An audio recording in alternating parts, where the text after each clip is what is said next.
for sure. So, all right, Tom, brush up on your football. You're going back to the pigskin on Tuesday, okay, partner? All right, thank you. Thanks for having me. Thanks for being on the program. Tom Shanahan, everybody. No relation to Kyle Shanahan or Mike Shanahan, although he probably wishes he was, right? Maybe, I don't know.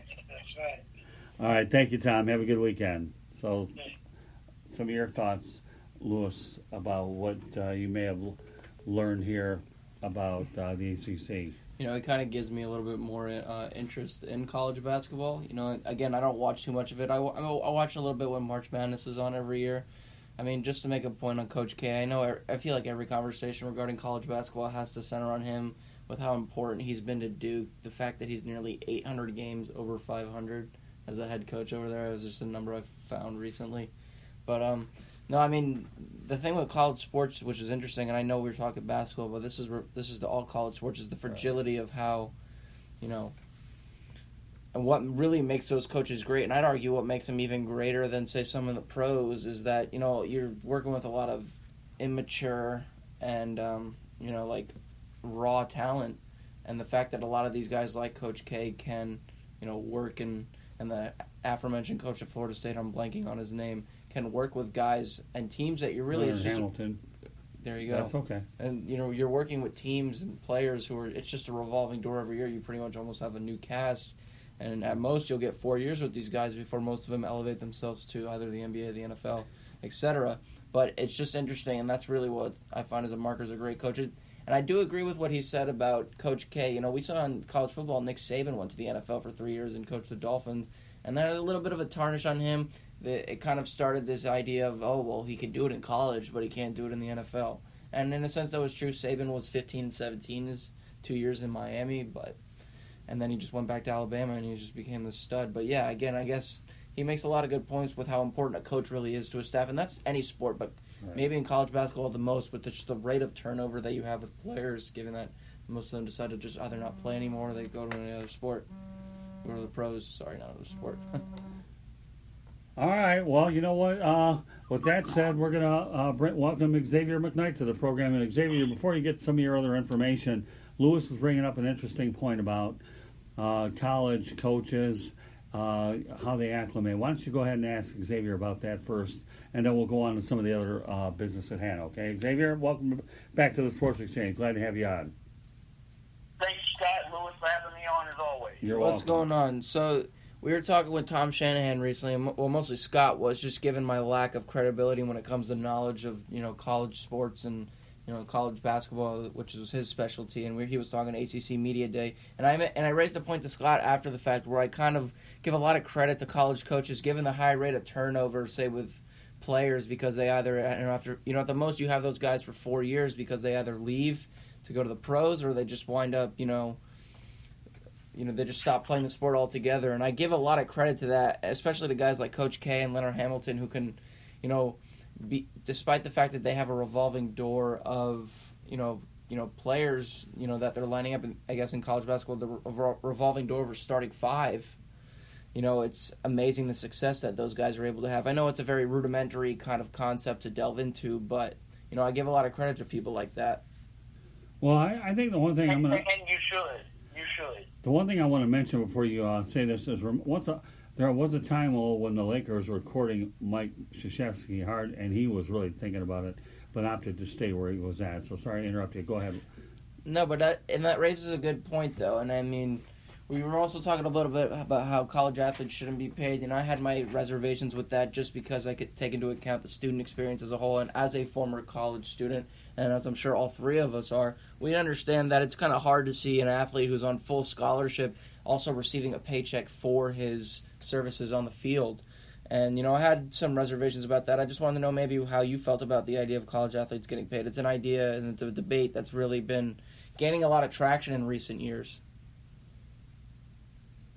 It's an idea that I'm actually open to. I'm more open to it than some are, simply just because some of these students come from many different struggles, whether they come from poverty, whether they come from middle class, whether they come from silver spoon-like wealth. I believe that they should be paid for their services. They should be paid for their likeness. They should be paid for those things, just in my opinion, because the university is benefiting off of them. I understand that they're going there on full scholarships. But when you have stories that came out just a few years ago saying that these players were only getting a certain amount to eat and they were struggling with just to get meals, and some of these players were competing for championships, doing the best that they could by their university, I mean, that's very tough to take into account. I don't believe that they should be paid within the millions. I'll say that right now. They shouldn't be paid within the millions, but they should be given some type of stipend or something for what it is that they're providing to the university. Because the university is making millions upon millions off of five-star athletes year in and year out. And yes, they're getting a full scholarship, they're getting a free education to do it, but there are other things that come into play there as well. And I can kind of get behind that. I get it. It's almost like coerced slave labor. I mean, you know, I don't want to get too political, but that is kind of true. I mean, but that does represent a bit of a dichotomy here. Yeah, schools are profiting off it, and players aren't seeing any of it. But then again, it is that push and pull when you take into account if you try to empathize or see from the perspective of students who are looking to pay their own way through college. But, you know, you raised some very valid points. I mean, you know, that was something I definitely didn't contemplate when I considered the idea of college athletes getting paid. And it's funny, though, when I spoke to Lane Kiffin about it, he raised a similar point. So it's interesting to see that you and him see eye to eye on that. Well, you know, one thing I will say about Xavier, he was a sports information director over at Savannah State. So these are some of the things, Xavier, I'm sure you probably thought about, although the level at Savannah State certainly is a little different than at a much major program, isn't it? Yes, but let me speak on that as well, just through my experiences at Savannah State and what I saw those student athletes have to go through. And this goes into account on what I said. Now, I want to be very clear about one thing. I'm in favor of the student athletes getting stipends for them to take care of the necessities that they need to take care of, and maybe even some of the wants. But when I say wants, I don't mean like the brand new pair of Jordans or the brand new pair of LeBrons or a nice car fresh off of the car lot. No, that's not what I'm talking about. Let me speak into some experiences that I saw in particular at Savannah State. Most of those student athletes that I was surrounded around on a day-to-day basis, they would not eat unless they were eating the campus food. And there is only a certain amount of time during the day that they could actually get that campus food. And then at Savannah State, we were on a meal plan as well. And we had what you would call meal swipes. And if you didn't use your swipe during a certain period of time, during the breakfast period, during the lunch period, or during the dinner period, you couldn't use that swipe at all for the remainder of the day. Now, that swipe could now go towards using the weekend because it was a limited amount of swipes anyway, which I thought was just absolutely absurd. But here's one thing that we had to fall back on. We had dining dollars, but they were still only used for the campus food. Now, I'm not here to talk bad about college campus food, but you don't always want to eat that.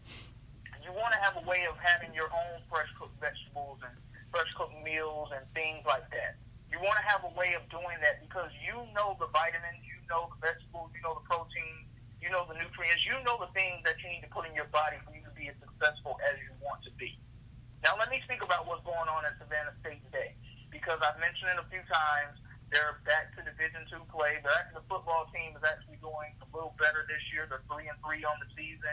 They opened the season 3-1. They struggled the past 2 weeks, but they were playing Division I opponents the past 2 weeks. But that's another story for another day. I bring up what's going on there now because they don't even have dining dollars anymore as a part of the student meal plan. So now it's simply you either have your meal swipes and you use them when you're supposed to, or you don't get to eat. And that's a problem for me. That's an absolute problem for me because, for one thing, most of the dining facilities at Savannah State close at 8 p.m. We have the Student Union Center that will stay open until 10 p.m.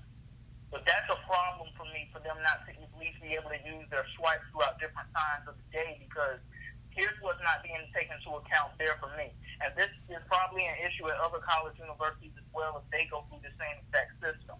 These guys are not just athletes for the university. They're student athletes. More importantly, they're students first. Coaches will tell you that. They will tell you that these guys are students first. Yes, they are student athletes, but they are students first. They're here to get education.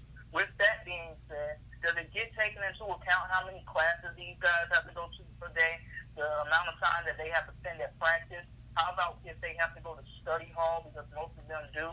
These are things that aren't being taken into account when it comes to a situation like that. So I'm very much in favor of college athletes being paid and receiving some type of stipend so that they can have a somewhat better collegiate experience for themselves in that retrospect. Okay. He raises some really valid points there, because when you do think about it, I once saw a video with Richard Sherman once, and Richard Sherman, as we know, very well-spoken Stanford graduate, 3.9 GPA, I believe, when he graduated. He went to school with Andrew Luck.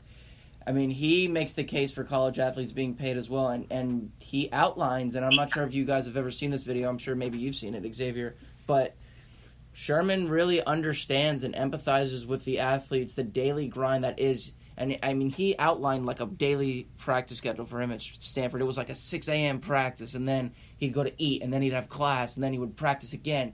He'd go to another class. He'd go to study hall. And, like, they're working from, like, sometimes 6 a.m. in the morning until 10 p.m. at night. And, yeah, so in that regard, you know, and a little bit you kind of changed my perspective on it, because in some regards I was looking at it from the student perspective, because maybe just because I was a student and I didn't play any collegiate sports, so I could understand that. But yeah, I mean, you make some very, very valid points in regards to that. I mean, and especially someone like Sherman, who's, you know, probably a future Pro Bowl corner in the NFL, or future Hall of Fame corner. But yeah, like, you know, somebody like that who kind of backs what you're saying as well. I mean, I totally get it. And you know what? You may have just altered my thinking on that. So again, it's just me saluting you and, you know, someone like Sherman who makes very valid points. Well, you've lived it as a SID, Xavier. Scott, Scott, let me say this as well. And then I want you to get to your point on this as well. Okay. What I saw the student athletes enjoy the most when it came down from a nutrition standpoint, Louis, and it somewhat broke my heart when I saw this stuff, because, Scott, as you mentioned, former sports information director at Savannah State University, I was acting in the role for a semester anyway. Right. The best meal that I believe those student athletes, in particular the football players, will receive were their pre-game meals before games. It's the pre-game lunch hours before the game, and the dinner that you have when you arrive to the hotel. It is that you stay in when you're away. I don't know what the pre-game meals were like when they were at home. Some of the student athletes, now I've heard rumors of this, I'm not sure if this was true or not, but some of the student athletes, as far as to tell me, they make us eat off of our meal plan. So, yes, I definitely take all of this stuff into account, because when I would sit down, I watch those athletes eat at those pregame meals, especially in particular the football players. Like, it felt like watching them eat those meals, the way that they would eat them, it felt like sitting there that may have actually been the best meal that they had received for the week. Okay. And I can empathize with that, because my freshman year of college, I had a dining plan, even though I was a commuter student at Florida Atlantic, and I saw football players in there, and I've overheard conversations where they're complaining about the food and just how terrible it is. And you know what? They're kind of just coerced to work with no return, and it's pretty sad, honestly. I mean, there definitely needs to be some changes in that regard, and if pay is one of them to kind of like give them some of an incentive to continue doing what they're doing, then you know what? I'm all for it. Well, back in the day when I was in college, okay, and that was quite a few days ago at University of South Florida, I stayed in this private dorm called Fontana Hall in Tampa. I got to tell you, their food really wasn't bad, but the thing is, it was expensive. It really was. So, I mean, I took the plan in the middle and made the best of it. And you know what? It is hard, and I think everything you're saying. And Xavier, the reason why I really like to bring you in on this subject, being the sports information director, knowing that you lived it, and you certainly probably talked about it from time to time. So let's shift a little bit to a guy who's not really worried about a meal plan, but one who's going to have a whole lot more higher state income tax. His name is Jalen Ramsey, and he's a new member of the LA Rams. So, Xavier, you have some pretty strong opinions of Jalen Ramsey. Go ahead and talk about it. Well, I'll say that short term, I believe that this will be a good deal for the Los Angeles Rams. It shores up the back end of their defense a little more. Now, it should be noted that safety John Johnson and Akeem Talib are both on IR now. As of now, they could return later on in the season. We're not sure